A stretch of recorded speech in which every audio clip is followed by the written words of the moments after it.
minutes of nonstop news, your weather authority forecast, and SWX sports headlines. This is NBC Right Now, local news, 11 at 11. You see tragedy on TV every day, but it doesn't really, you don't understand it until it hits your community. The desperate search for survivors continues in the tiny rural community of Oso, where a wall of mud buried everything in its path over the weekend. Thanks for joining us tonight. I'm Meredith Boggs. I'm Shane Ettinger. The death toll from the devastating mudslide continues to climb. Rescue teams frantically searching through the debris and rubble found 8 bodies today, bringing the total number killed in the disaster to 14. The Snohomish County Director of Emergency Management says they have 176 reports of people missing or unaccounted for. Now, this does not mean 176 people are missing. This is just the number of reports they have collected. Rescue crews are working around the clock, searching on the ground and in the air. Hovercraft have been brought in to help navigate the slide zone. One of those missing persons has a Tri-Cities connection. Friends tell us that Amanda Lennick from Kennewick moved to that area about a week before the landslide. They believe that electricians, a plumber, and a dish network technician were at her home working this weekend when the slide happened. Governor Jay Inslee spoke today asking for federal assistance. There is literally not a vertical stick standing within that about a square mile and probably in cubic yards of slurry at the moment. Everything within that path has been leveled, and that is something I've certainly never seen before. FEMA did confirm with the governor there will be resources provided as part of a limited federal emergency support response. The search and rescue efforts will continue as many people in our community are praying for Amanda Lennick and her family. Her friends say that they're hoping for the best. Those living in the area may be faced with even more problems in the coming days as the National Weather Service issues a flood warning. More rain is expected in that area tomorrow through the weekend as geologists try to figure out what's going to happen next. Now, to do that, geologists are putting several detectors all over the area to track what exactly is happening.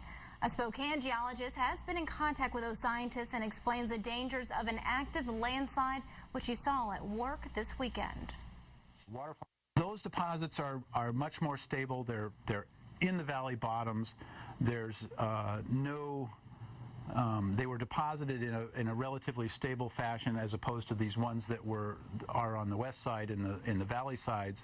So there's much lower risk of any of them going anywhere in the current climatic regime we're in. It's just a tragic situation on the west side, and we're definitely thinking about everyone affected tonight. Taking a look at some other local stories we're following. Yakima police say they've found the handgun used to kill a 22-year-old man outside of Seasons Performance Hall this weekend. Police say that Demarius Morgan was shot in the chest and died. 19-year-old Isaiah Prince was also injured after a brawl in the streets got out of control.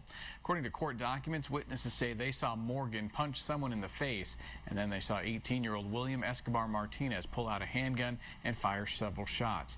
He appeared in court this afternoon. Police found Martinez hiding about a block away in some bushes. We've been here for 7 years, doing live music for 7 years, and this is the first event that we've ever had where someone was injured. And in this case, it was tragic that we lost a young life. Stroessel says staffers at Seasons make sure that there's adequate security for every event, including private events like Saturday's concert. Martinez faces first-degree murder charges. His bail is set at $1 million. Pasco police are looking for 2 people involved in a gang-related shooting Sunday night. Officers working downtown say they heard several dozen gunshots near the 1800 block of East Broadway Street. When officers arrived, however, everyone involved had driven away. Police did find several bullet casings in the area, including rounds from a rifle. 2 homes were hit, but no one inside was hurt. A viewer also sent us this photo of a truck with 2 bullet holes. A 23-year-old Pasco man later went to the emergency room with minor gunshot wounds, but he would not cooperate with officers. New at 11 tonight, Crime Stoppers is looking for a deaf man wanted for violating the terms of his release.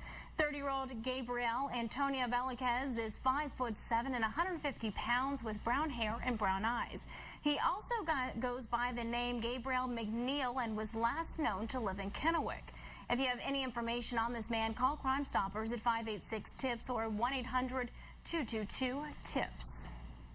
Well, a man waiting to go on trial for murder hasn't been a model inmate. 34-year-old Joseph Quintana Jr. now faces even more charges after some violent episodes at the Umatilla County Jail. Quintana is accused of using a cup and the floor as weapons when he attacked a 52-year-old inmate last year. Court records show Quintana later got into a second fight. The county sheriff says an inmate changed the TV channel, which angered Quintana, and when a guard stepped in to break up the fight, Quintana hit him too.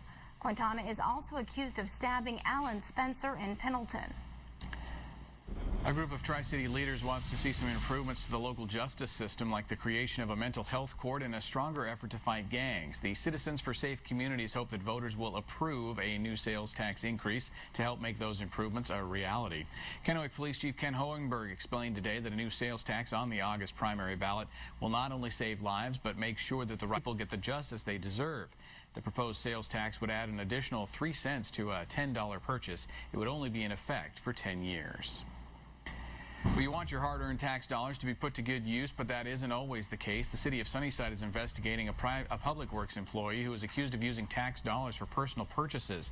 City says the employee may have been using city money to buy parts for his car. It's almost like a slap in the face to all the people that live here. If one person can do it, what's to say, that nobody else has done it in the past and gotten away with it. Manager says a concerned citizen tipped them off to the possible fraud. That citizen reported that the employee bought parts for a Hyundai vehicle with the city's money. Trouble is, the city doesn't own any Hyundais. Another fire has Yakima firefighters stumped. A porch fire at a home on the 800 block of South 11th Avenue caused about $20,000 of damage. But it could have been worse if firefighters hadn't put it out so quickly. Crews say the home is under renovation and no one was inside. When the fire started, firefighters say the cause is under investigation. Right now, they believe the fire is suspicious because they didn't find any ignition sources in that area. And Franklin County Sheriff's deputies nabbed 4 people for arson over the weekend who may be responsible for even more arsons last year. Deputies say these 4 suspects are accused of starting multiple grass and haystack fires in Franklin County between Friday and Saturday. Deputies are looking into whether they have anything to do with several arsons in that same area last July. Well, some Kennewick residents are upset over a new fire station that may be built in their neighborhood. Fernanda Lopez heard from some of those people today.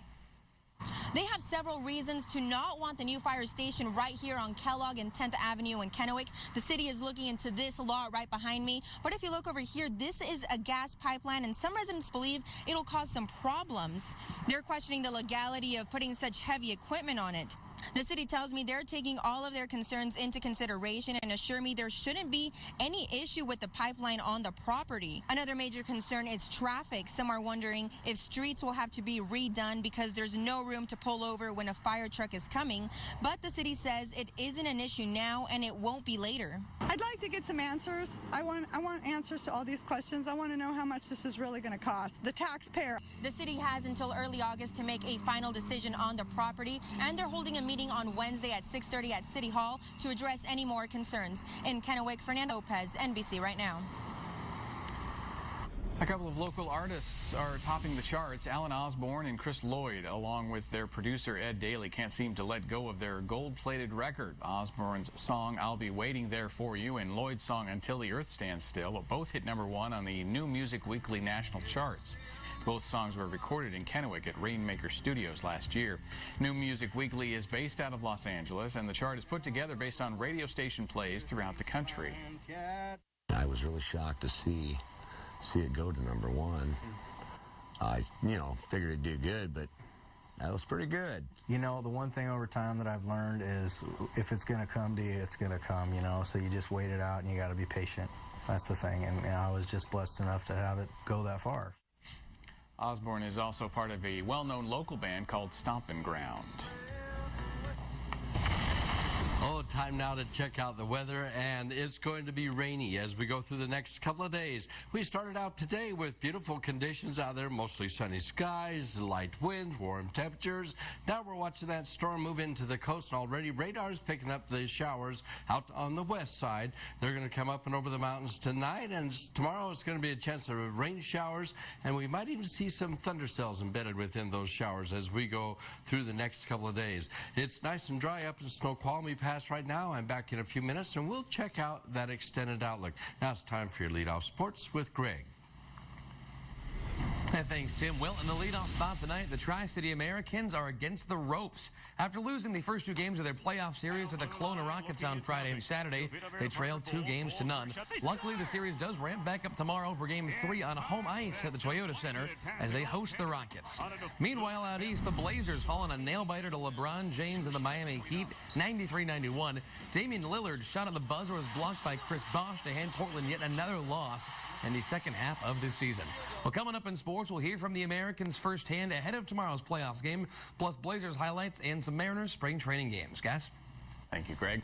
Local students anxiously waiting for acceptance letters from some Ivy League universities. Gianna Nino is the valedictorian at Southbridge High School, but picks blueberries in the summer in the fields to help her mom support the family. She started working after she turned 13, and soon she'll be the first in her family to go to college. Gianna says her inspiration comes from her mom, who tells her to break past the stereotypes and stay focused on school. What do you think she's going to be feeling the day you walk across the stage? She'll be crying. She's very excited. I got my valedictorian plaque, and, you know, she hangs it up, and she looks at it every day, and she's so excited about it. Gianna has a 4.0 GPA right now and has applications out at Stanford, Yale, and Harvard. But she doesn't want to jinx herself and say which one she prefers. She's expecting to get letters from her top college choices sometime this week. Well, that's your first 11 minutes of news, weather, and sports. Coming up next, kids can be some awfully picky eaters sometimes. Making sure they eat healthy can be an even bigger challenge. We'll share some tips to help them eat well without breaking your bank up next.